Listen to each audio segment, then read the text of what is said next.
Hello, I'm Sean Finnegan, and you are listening to Restitutio, a podcast to get you thinking about biblical and historical Christianity, to inspire you to follow Christ, and to convict you to lead a consecrated life.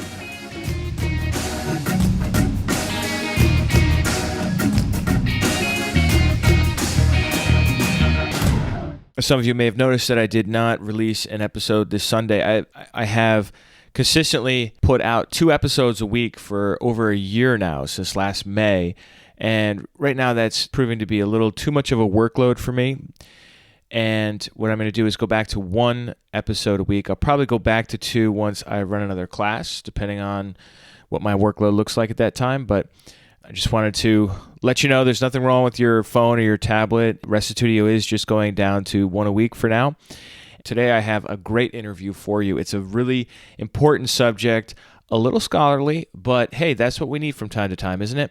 This is interview 28 with Dr. Jerry Wierwille, where he talks about exegetical fallacies.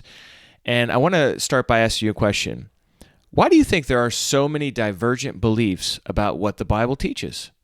Partially, this results from mistakes we make when reading Scripture. In this interview, Dr. Jerry Wierwille enumerates 7 typical fallacies that Bible students commit when reading.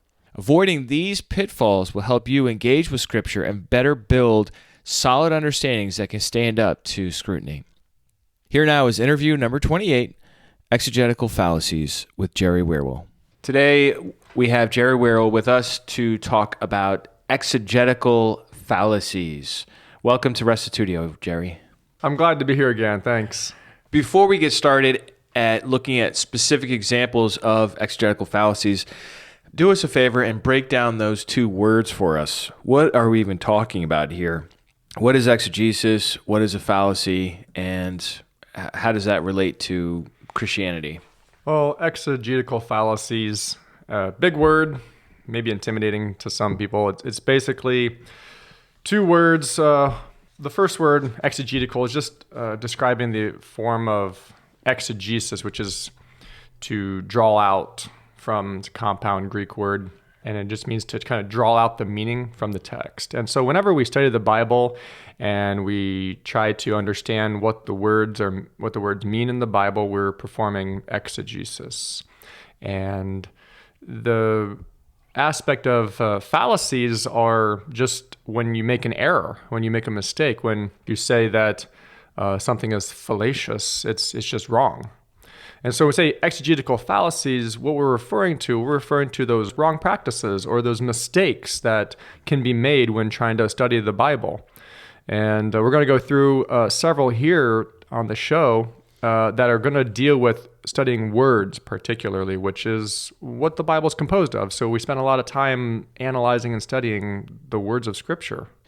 I can already sense that some people might be uncomfortable with this, the nature of this information, because they will say, well, isn't the Scripture written clearly enough for me to understand it? Doesn't God help me as I read? Isn't there some sort of Spirit-led understanding that I receive while I go? So how would you respond to folks that say, hey, you're undermining either the classic doctrine of perspicuity, which is the idea that the Scriptures are sufficiently clear as to be understood. We don't need a cadre of Catholic priests and specialists to tell us what the Bible means. We can understand it ourselves. And those who also think that God is leading them and helping them understand it, and what do they need you to point out all these errors for? So how would you respond to that kind of criticism to start with? Well, I would definitely affirm that the Spirit of God helps to illumine the mind of those who read the Bible and who actually desire to understand the revelation given in it.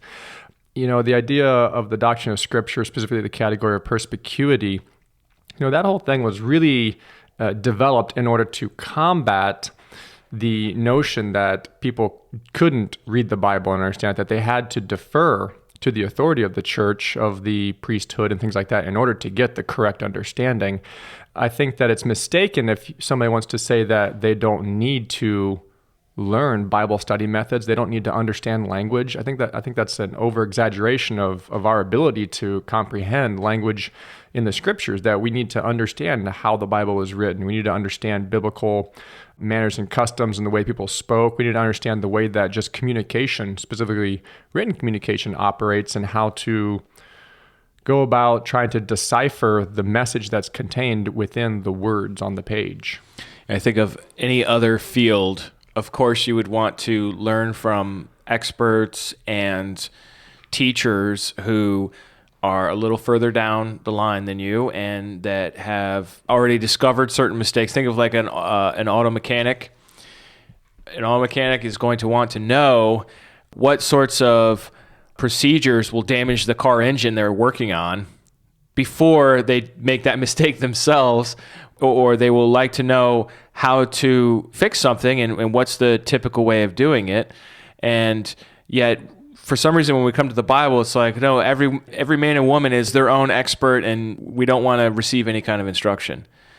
I think that's just a little unfortunate that we have this mindset. And, to be honest, I want to know about potential mistakes I could be making while I read the Bible. And if I have read the Bible incorrectly in places, of course I want to do it better in the future and be aware of these things. So let's get started. What is the first one you want to talk about? Well, let me get a running start here real quick and talk a little bit about what's called semiotics, which is a word just referring to what is language.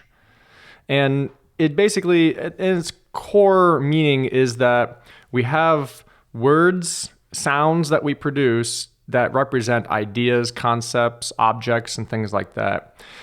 And the basics of semiotics is just that words make up meaning. And that's maybe a big shift, because a lot of people might think that words have meaning. But what happens is we give meaning to words based upon the way they're used. And so you have to be careful, because it's a circular reasoning that you say words have meaning because the meaning that the words have is because of the way that they're used. So we have to understand, though, that words have meaning only how we use them. And that's why words' meanings change. Because if words had static meaning, then they wouldn't go through fluctuations and things like that in meaning, because they would always be the same. But in fact, as language progresses and things like that, words change meaning, because how we use them then determines what meaning we assign to them. So, like, for example, you have the word bank, which can be a turn, or it could mean a building that holds money. So is that what you're talking about, where one word can mean two different things? Or are you talking more about how the same word changes use over time? Yeah, both. Because, we have words like, so you take the word rock. You can say, put the rock down. Don't rock the boat. You're as stubborn as a rock. I don't like rock music. You are rock solid. That's a pretty rock on your finger. The nut is rock hard. There's just so many. Or there's the actor, The Rock. There's The Rock, Dwayne Johnson. Yeah, so it's just, words are fluid entities, and semiotic theory just basically says you have to be careful. The way that you approach words is through usage, not through static definitions, as we would find in like a dictionary. Mm-hmm. So let's get into talking a little bit about some of these common mistakes that we might come across as we look at the words in Scripture and try to study them and understand what they mean. Probably the most common one is called the root fallacy. Okay. And this one is so sometimes inconspicuous. People just don't realize that they're doing it. And what it is that you assign a meaning to a word based upon its component parts. Right. You just say, well, the root word of this word means this, or it's a compound word, and these two parts of the word mean such and such. You put them together. It's like basically you take the sum of the parts, put it together, and you get the whole. Mm-hmm. And that's the fallacy is that that's not the way words work. Words don't always necessarily reflect the meaning of where they come from. Let's look here. Well, sometimes they do, and sometimes they don't. Would you say? Yeah, the fallacy is to always depend upon the meaning. And a lot of people might be like, well, that's just common sense. You wouldn't always do that, but you'd be surprised how many times people lean on that type of argumentation in order to try to make a point or to try to say, well, this is what I understand. Okay. So, well, what would be an example of a word just in English where you can break it into its component parts, and it does truly represent that. Most words, I'd say a majority of words, you're probably pretty safe. The problem is that you can't just default to that. You have to be careful to make sure that you're looking at the way the word is used, and if it's used in its literal sense from its etymological roots, then okay, you're fine. Such as maybe something like backstabber. We use that word to describe somebody who basically says something ill about someone else when they're not present. Right. And the word back and stabber is like to stab somebody in the back. And it's used in a metaphorical sense of that when they're turned away, you basically assault their character. Right. Yeah. And then you have the opposite case, like the word butterfly. You can't imagine that the product from milk we call butter is flying around in the air. I mean, that's not really going to help. Or understand does not mean to stand under something. Like you're standing under an overpass, you're like, I'm understanding. That's not at all what it means. So we have this in English as well, where the component parts perfectly describe the word, and where the component parts really have either a loose connection or no connection to the actual usage of the word. Yeah. Also, though, it's not just a compound word like we're talking about, but even the root of the word, such as the word nice. English word nice, a lot of people may not know it, but it really, the root word means to be foolish and stupid. Really? Yeah. It comes through from 12th century French, though. And in the early 13s and 1400s, it meant to be kind of timid and even fussy or dainty. And then it slowly came to mean something more like precise or careful, and then something like agreeable and delightful up through the 18th century into close to the 19th century, where it became something that was something kind and thoughtful. Okay. And so today we kind of say, that's nice. That's something kind and thoughtful. Mm-hmm. That's swell. So that meaning kind of has stuck since then. But there's been a huge development of the meaning throughout the centuries. And so if you look at the root from where the word comes from, you'd be completely misled on something like the word nice. Right. Okay, so let's look at a biblical example of this.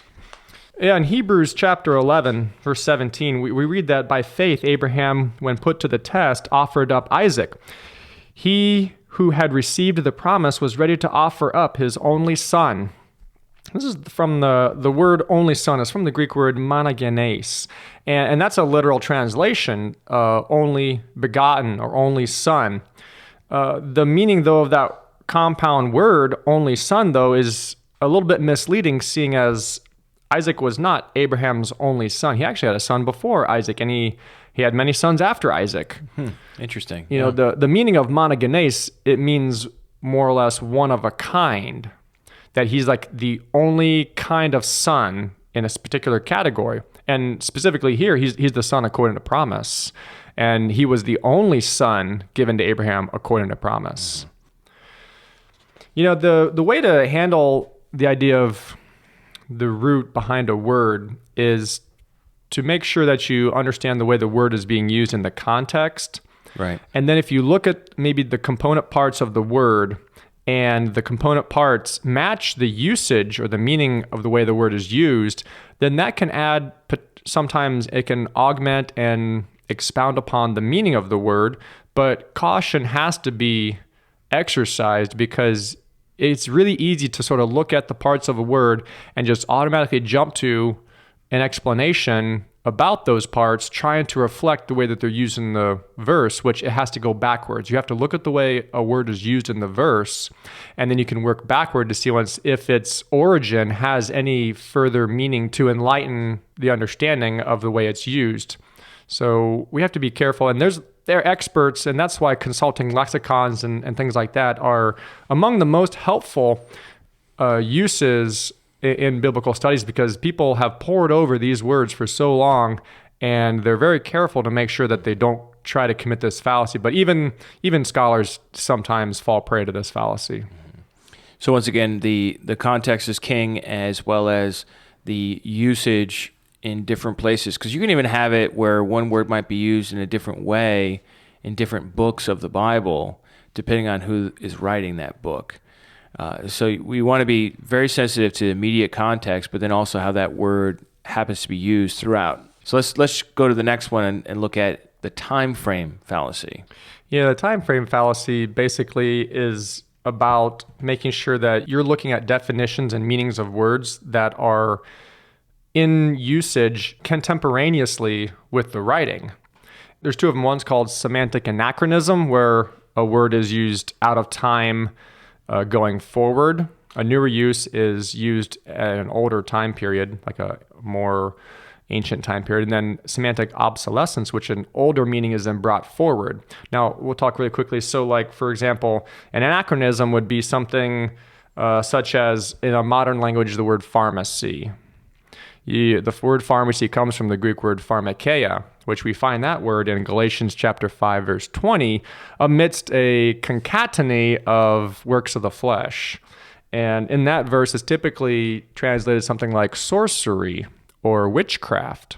And if we were to take the modern understanding of what a pharmacy is, which would be a location for medicinal and drug distribution, and then somehow take that meaning and transport it back into the Galatians writing of the Apostle Paul, that Paul was talking about drugs, specifically the kind that we would find in pharmacies, prescription drugs and things like that. That would be to commit the fallacy, that you can't take a newer meaning of a word and then look back to where the word came from etymologically and then reassign that meaning to that word. Would you say that's the same as reading some sort of old English and thinking every time you see the word gay, they're talking about homosexuality?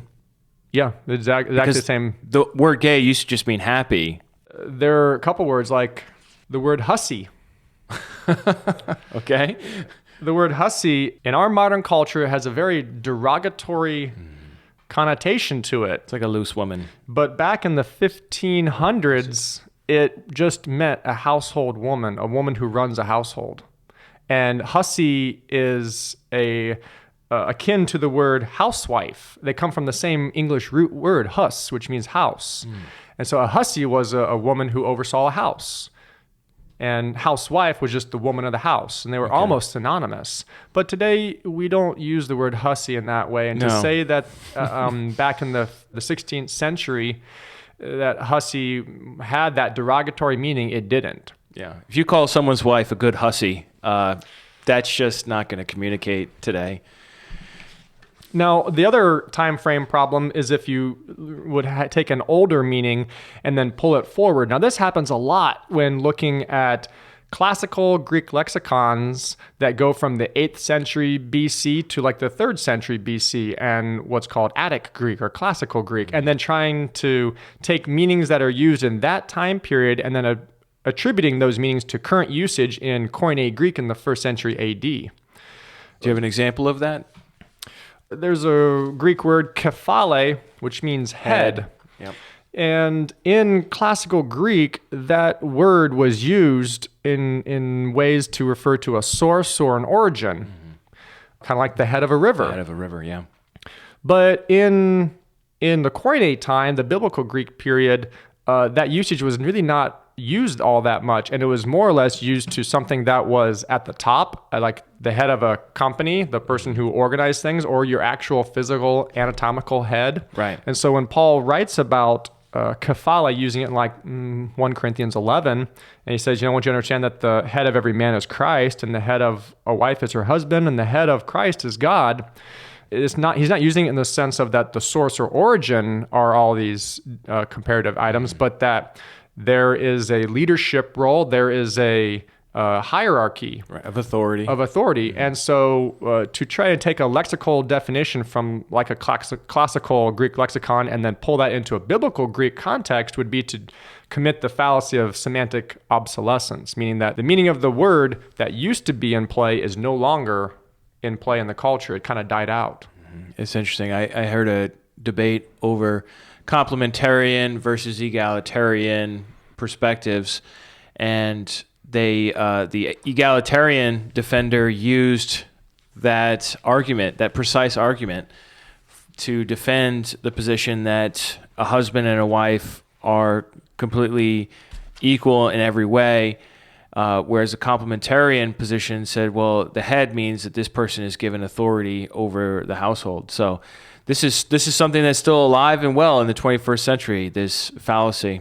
even it's not unanimously always that words have to change. There are even Greek words like katharos or catharsis, which the meaning means to be pure or clean in the biblical culture, and we use a similar type of meaning today in our culture. Something that's cathartic, or that we would say, in meaning of catharsis, is something that is clean or pure, and usually we refer to it in an emotional sense, that Cleansing. Yeah, a cleansing. And so meanings can be fickle, or they can be very stable. Right. The thing is you can't make the assumption that they're either or.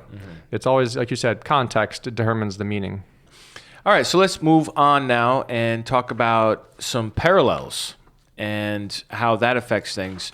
Is this in reference to multiple gospel accounts or parallels in like poetic structure, or what are we talking about here? Well, it can be both and all the above. Really, this one takes a lot of work, and I don't know if we can really go through a major example on it, but I do want to mention something, is that parallels, the problem is that we see a certain phrase or wording a certain place, and if we see the same phrase or wording another place, we automatically like to link those two together.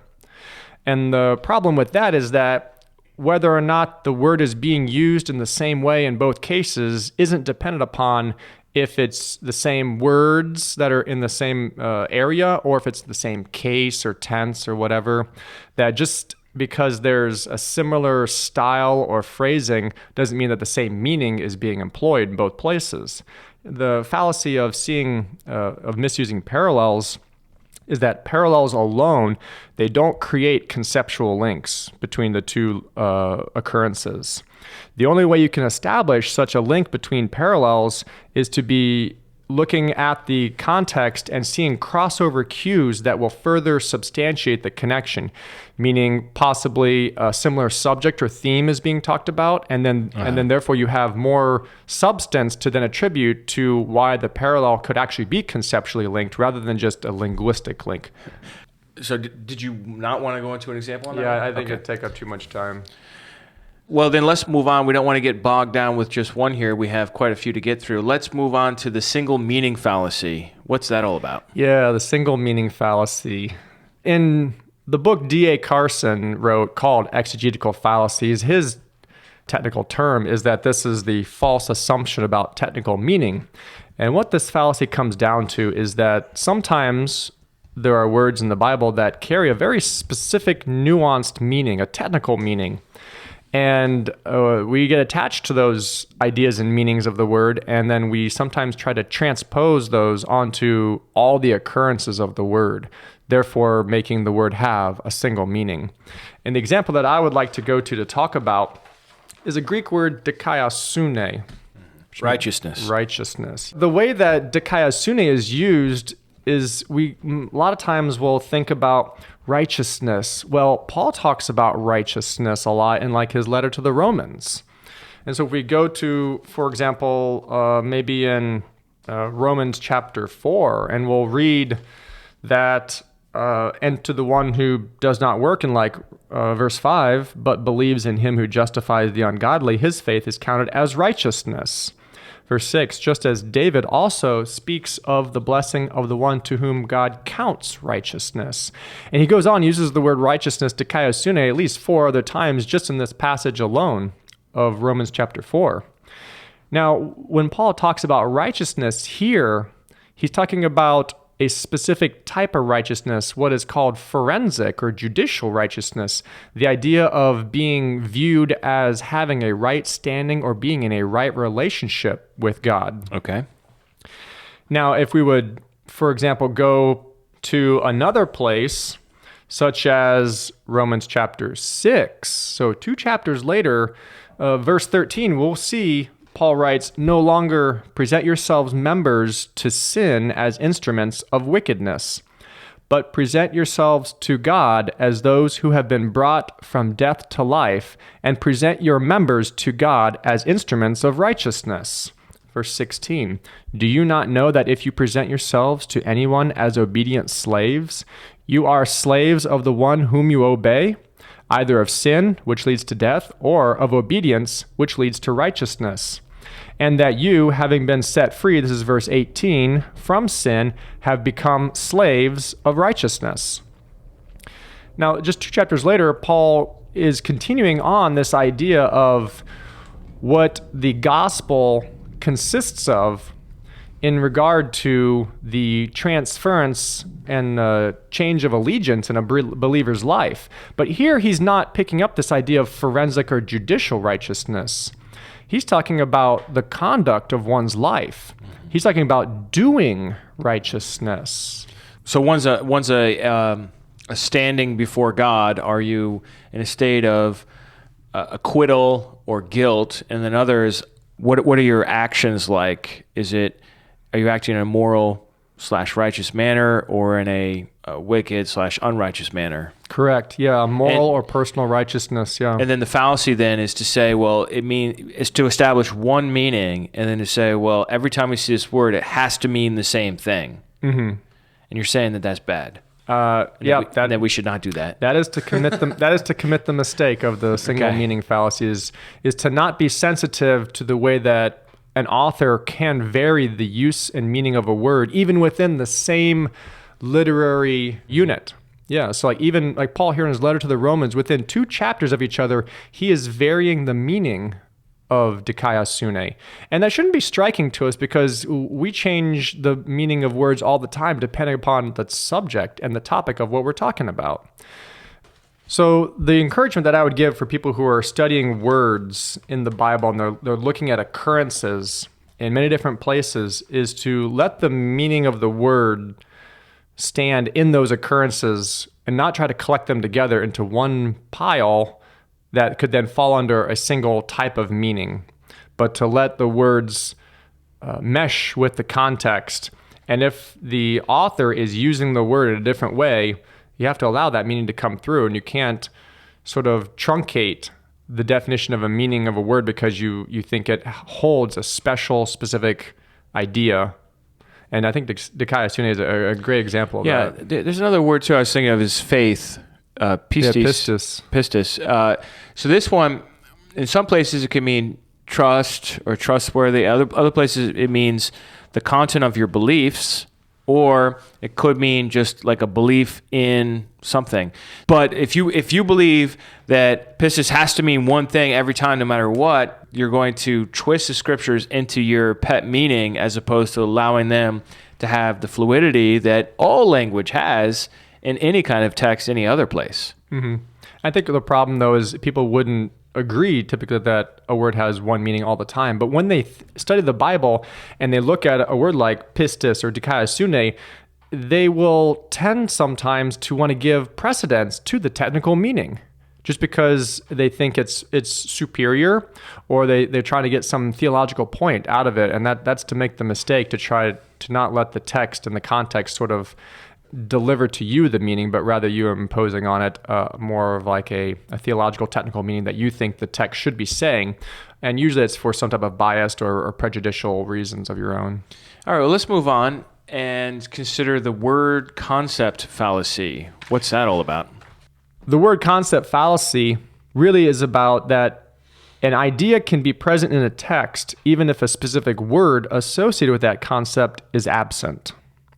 So what happens is that readers, when they come to a text and they're looking for an idea of, for example, hypocrisy, if the text has hypokrites in the text itself, okay, great, that's the common word we translate hypocrisy.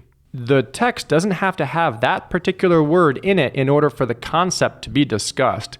And a classic text is like back in Isaiah chapter 1, where Isaiah talks about hypocrisy, and yet in the Septuagint, the Greek translation of the Old Testament, you'll never see the word hypokrites. Yet the concept is extremely prominent in that passage in Isaiah 1.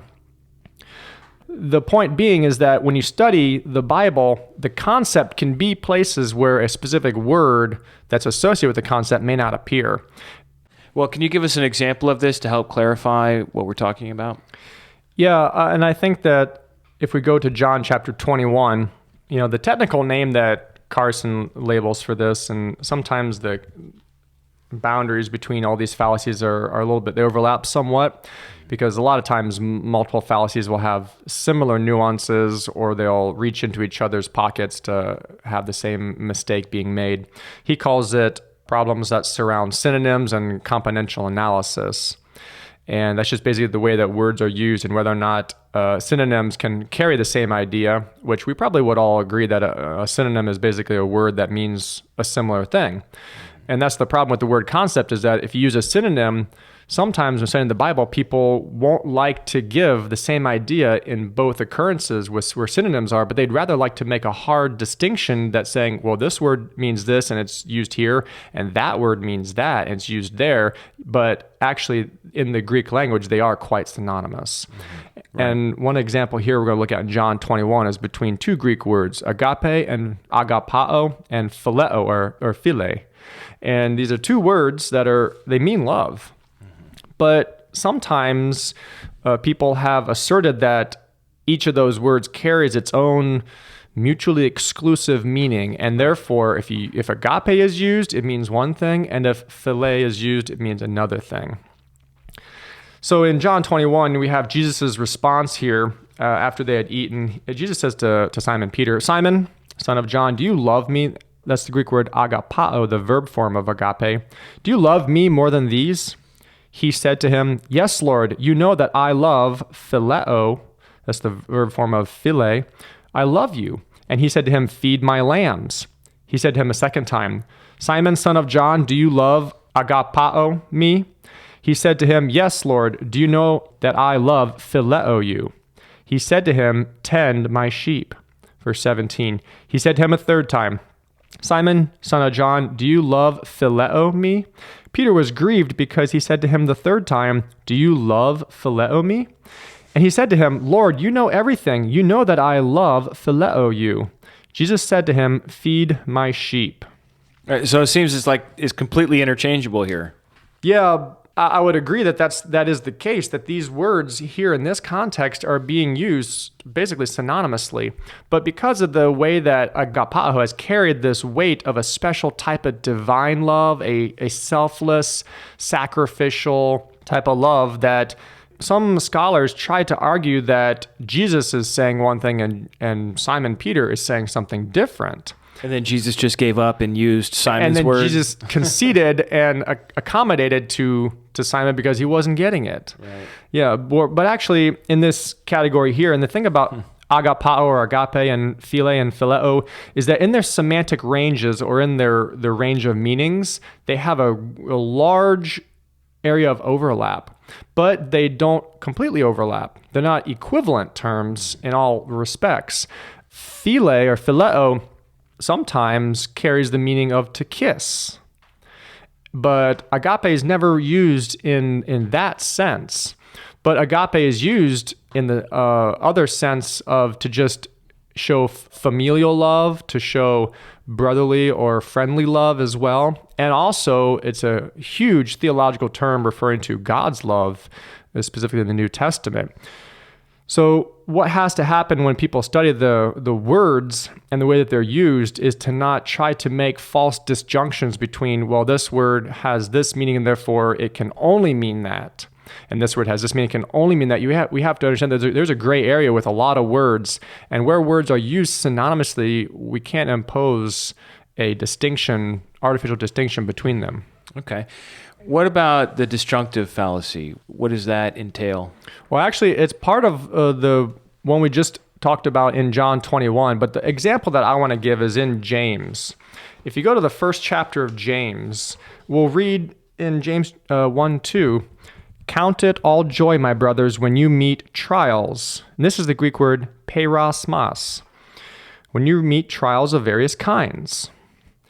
Now, the word perasmas has typically carried the idea of temptations. Right, temptation. When Jesus was tempted in the wilderness by the devil and things like that. So, but here, when James talks about that you're supposed to be happy when you meet perasmoi, the plural form, that is not a meaning that's really theologically cogent. What James is using here is perasmos also carries the meaning of just challenges, obstacles, and as test or trial. Trials. Now, however, if you go down a few verses to verse 12, he said, "Blessed is the man who remains steadfast under trial, perasmos, for when he has stood the test, he will receive the crown of life which God has promised to those who love him. Let no one say when he is tempted, I am being tempted by God, for God cannot be tempted with evil, and he himself tempts no one." James moves from just generic situations in life that are difficult, challenges and trials. He moves now to a specific type of trial. He moves now to a trial that really opposes one's faith, a trial that is not given by God, one that God does not endorse, and which he says the person who endures or remains steadfast is blessed through the trial. Not just encountering the trial, but when they remain steadfast in the midst of the trial.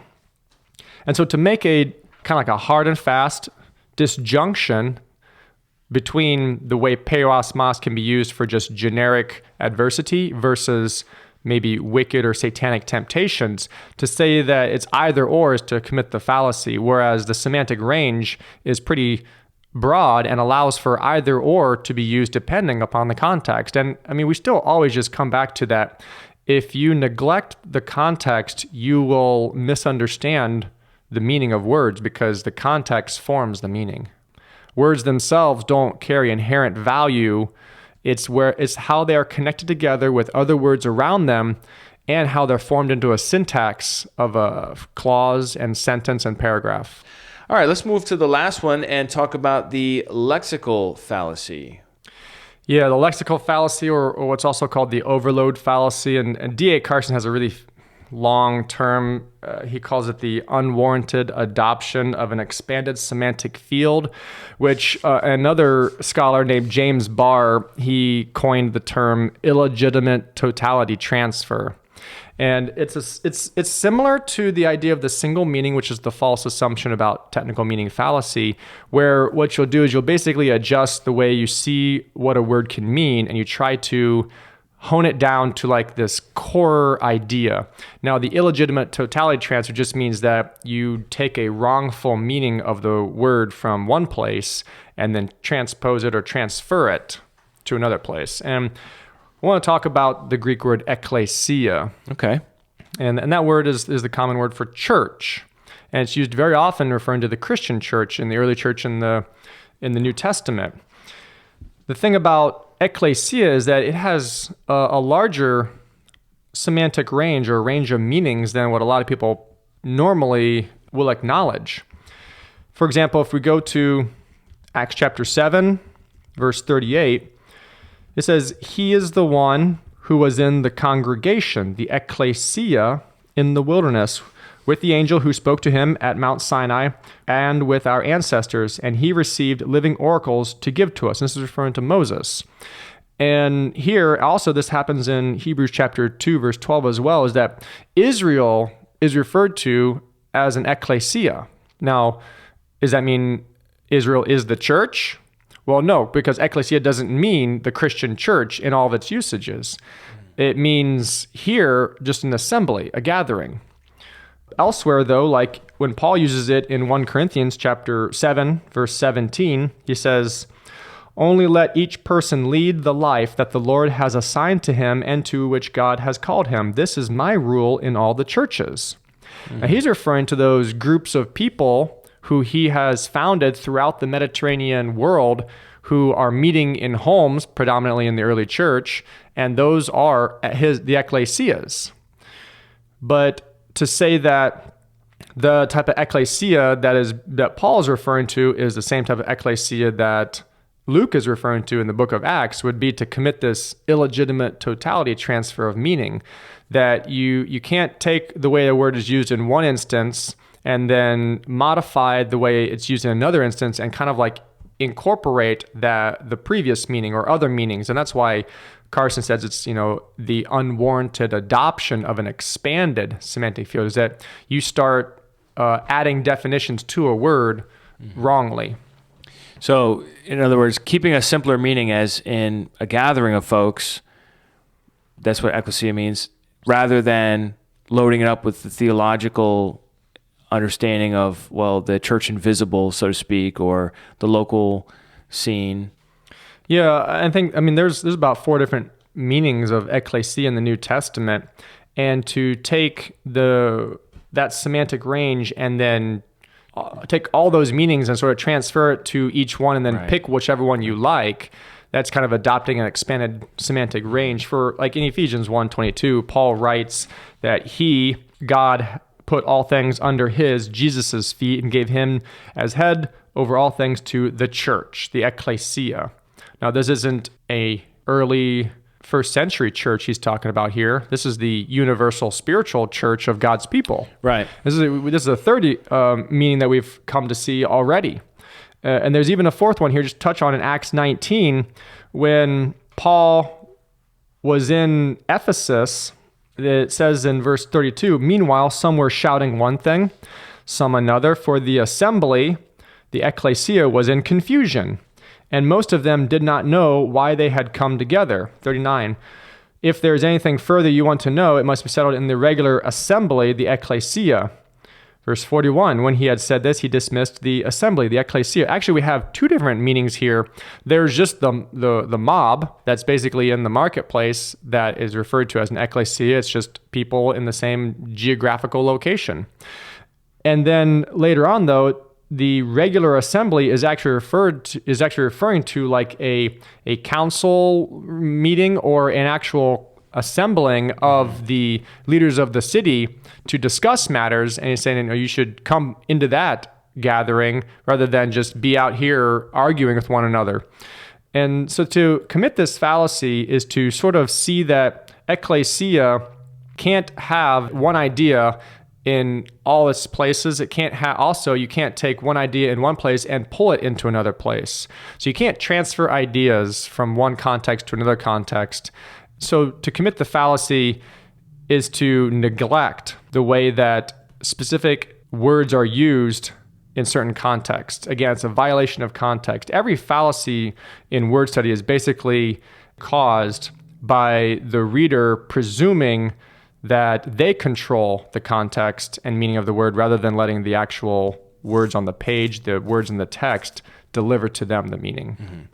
So in light of all these fallacies we've just worked through here, I think 7 altogether, what would you say would be a good course of action for somebody who is interested in this or concerned about this and they want to avoid fallacies while they're reading through? What would be a safe and accessible way forward for people? Well, let me give a word of encouragement before I give some advice on how to enter into studying the words of the scriptures.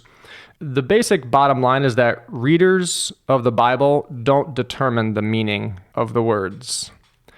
What we do, the task when we read the scriptures, is to discover the meaning that the writers have employed in recording the words that they did. Okay. And that is accomplished by giving a very careful attention to the syntax and the context around the words and not relying upon our theological pre-understandings to sort of dictate the way that we think certain scriptures should read, or the idea of looking at a lexicon and seeing 5 or 6 definitions that are given and picking the one that suits our pre-understanding. That's actually part of another fallacy where you just sort of prejudicially select the meaning that you would like to put into a verse because it suits your sensibilities from what you think the text should say. Now, for people who are going to the text, I would say that there are a lot of good resources out there, and I'll give you a link, Sean, that maybe you can include with this podcast on just to read through. So if you want to study the words in the scriptures, what are some of the basic ideas and procedures one should consider so that they don't haphazardly just commit one of these fallacies? Because we commit these fallacies without even knowing it a lot of times because we're trying to seek meaning. We're trying to understand the Bible. And if we can formulate an understanding based upon some sort of reasoning capacity, sometimes we just will default and go, well, that's what I understand because I've taken these three pieces of evidence, put them together, and I have an understanding now. Now, whether or not that understanding is actually legitimate, whether or not it's faithful to the authorial intent of the writers, those are questions that the person who wants to study the scriptures and wants to try to understand what the scriptures meant to the original audience and exegete them properly have to pay careful, close attention that they don't just follow their own ideas and they don't try to just scoop together as much information and coalesce it together into some sensible understanding. They will probably commit several fallacies in that process. Okay, any other advice? No, I guess the only other thing is that with all this discussion, I don't want the listener to be discouraged because you look at everything we've talked about and there's like, oh, there's so many pitfalls. Maybe I should just leave it up to other people to figure all this stuff out.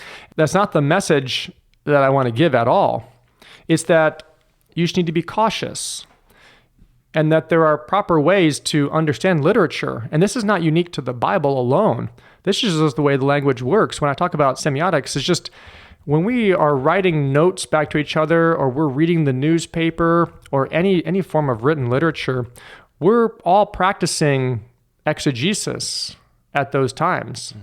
We're trying to look at the way that certain words are connected together. We're looking at surrounding context about what's the subject, how's the tone and the flow, and all this type of stuff. And when we read the Bible, we employ the same tactics, but we just need to be careful that we don't also bring along with it some sort of motivation that we have to now violate the typical laws of language and the way that written communication is meant to function. I was thinking while you were talking there about how I think if you read widely, or even just take the newspaper example, like if you read the newspaper frequently, you're going to get how they use words and their particular angle.